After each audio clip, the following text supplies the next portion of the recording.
Prime Video, we're doing a great job with the documentary. I mean, we do that because that brings attention to our team and to our fans, allow everyone to know the struggle and the challenges that we go through. Everything is just not rosy. Mm-hmm. But I don't feel that we're overhyped. Mm-hmm. I feel that we were underestimated, if anything. Mm-hmm. Yeah. And you feel like the talent on this team does reflect the hype that the team receives? Yeah, I mean, the talent is tremendous. We got some guys that are definitely going pro. I don't think that happened around here in quite some time. We don't have not one single practice without several pro scouts on board. Right now, are you living in your purpose? Oh, I'm Dougie in my purpose. Living. I'm doing nay-naying, dugging, prepping, moonwalking. I'm doing a cabbage patch, whatever the dances they have now. But I'm doing all that because not only can, in the midst of a crowd, in the midst of noise, I can hear God's voice. I can hear his whisper. So I know his voice, but not only that, I'm a father simultaneously. How can I get upset with anything that's transpiring when I'm not only coaching, but I'm fathering, and not just mine. I'm fathering a multitude of kids that I adore, this ain't work to me. This is a calling to me. This is a beautiful journey to me. This is what I dreamt of. This is what I told the Lord I wanted. And he gave it to me. The reason he gave it to me, because he trusts me. He trusts that when you allow me to do my thing and to walk in my anointing with all the thoughts and the visuals and the expertise and the knowledge and the wisdom that you gave me, you know before they write the story, I'm going to give you the glory. Oh, that was good. That was very good. Somebody, hey, Sam, come here real quick, Sam. Tap me on my back. Come on in, Sam. Just tap me on my back. Oh, that's what I'm talking. Thank you, Sam. Appreciate Put it that. on a shirt, Sam. I need that sometimes. Appreciate that. Another thing you said that was very good, very true, is that some kids choose a university, but these kids choose Deion.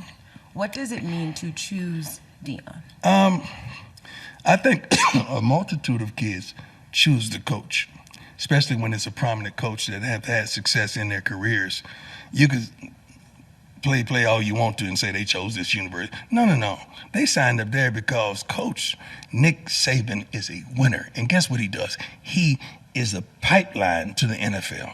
So you can say all you want, you chose this university. No, you chose Coach Saban. And I'm honest. I just had a parent ask me the other day, she said, do you think that, if you left, that what you've created is still, what was the word? Like sustainable? Sustainable. You go, girl. You go, girl. I got you. You know that. And she's smart, too. All right? Sustainable. I say, no, Mom, it ain't. I'm not going to lie to you.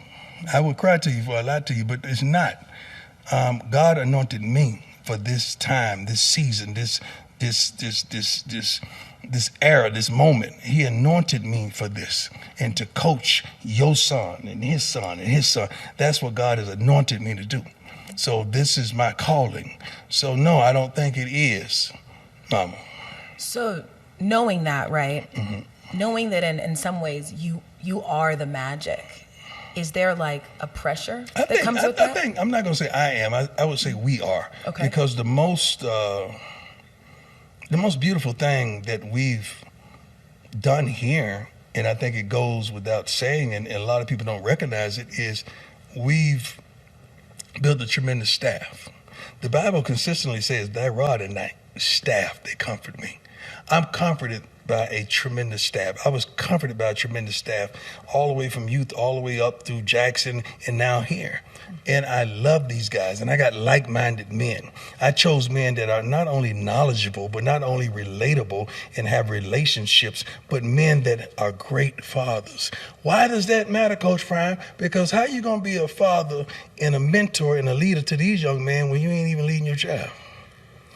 So that's a stickler for me. It would be no one on my staff that's not a great father, because that means something to me, because they're going to see me with my young men and young women, my kids oftentimes, and they see how I am with them. So it's hard for me to understand you trying to raise someone else's child and you're not even raising your own. That's a problem for me. And it seems like a lot of the standards that you set are just in line with life values. Yes. In what ways do the way that people live their lives also mimic the ways that they will play football That's or it. be a football coach? You can be an idiot off the field. You can be an idiot off the field, not an idiot on the field.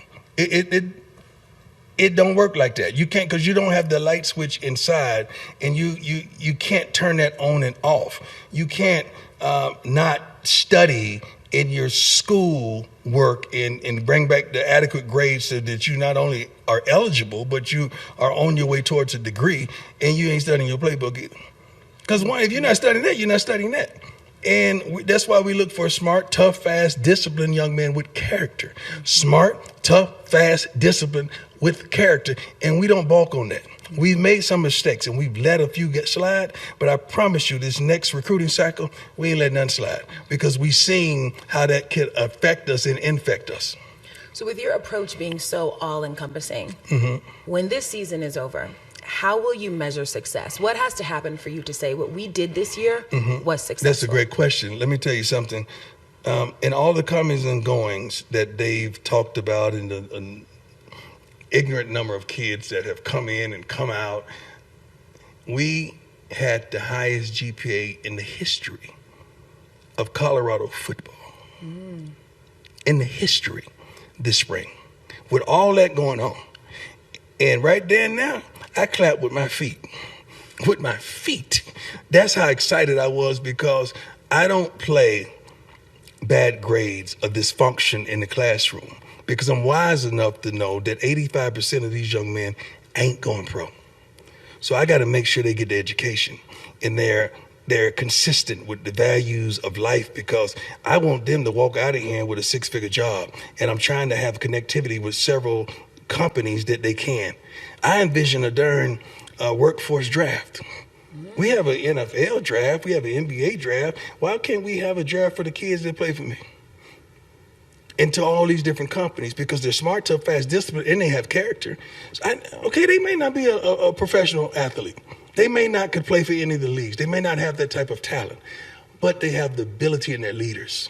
So that's what they have all these qualities that translate in leadership abilities that translate into successful lifestyles. Because I want them to be great fathers, great men, great husband. I want them to just be community leaders. I want to, when they come back to Colorado, I want to smile and say, that's my dog. Well, I told you was going to be the governor one day. I told you that. And I have several of those young men that I can look at. I'm looking at them in my head right now, and they're going to be that. What have you seen just believing in somebody do to their confidence? It uplifts them and it motivates them. The Bible clearly says there's life and death in the power of the tongue. And I use the tongue to uplift you. I mean, when I say girl. You see what I'm saying? Like that's automatic. And it's the same thing when a woman looks at a man and says, you go, boy. Boy, you did that. Boy, you did that. I mean, and when I'm telling my kids, we had an instance on the sideline this last game where Jimmy was having a horrific game. He's a receiver, Jimmy Horn. And I said, Jimmy, you're a dog. We from Florida, man. And guess what? Papa's at the crib, and he's incarcerated watching you right now. And he wants to clap in front of all his different inmates because he believes in his son. We're going to make Pop proud tonight. That's what we're going to do because his son is a dog. Now, you go out there and show the world who you are. And in return, he went and caught the touchdown, the game-tying touchdown.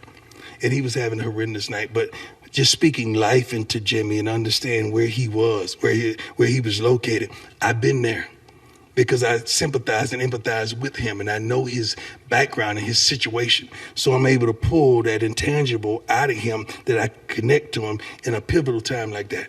And that's why I got to know my kids.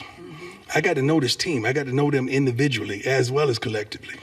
And those words have so much power. Yeah. Who has spoken life into you? A multitude of people. I mean, playing youth football, this gentleman named Coach Capel came to the other side of town and grabbed me. Dave Capel. He and his wife Helen, he's gone to be with the Lord now, but his wife Helen is still living. What they showed me, what they introduced me to was a different way of life. Because, you know, I lived on the side of town where drugs were rampant and the drug dealers was stunned and doing their things, and I seen a whole nother side on the other side of town, just on the other side of town. And that changed my life, where I saw long driveways. And I hadn't owned a home in 15, 20 years without a long driveway, because I always thought the longer your driveway, the longer your money. That's what I always thought. So that's success right there. That's it. So that gentleman, what he did for my life, you know, Coach Ron Hoover, my high school coach, he was a disciplinarian. He was tough, suspended me when I was a junior because I got suspended, and it wasn't even my fault. But I was thankful, because it taught me about leadership and how he didn't play favoritism. And when I went on to college, Coach Bowden and Coach Mickey Andrews was a disciplinarian as well, a tough guy but a fair guy, and kept the standard. And the main thing was on your butt on that field. By the time he got off the field, how's the family? You just cussed me out. Now you're nice. You just cussed me out. I mean,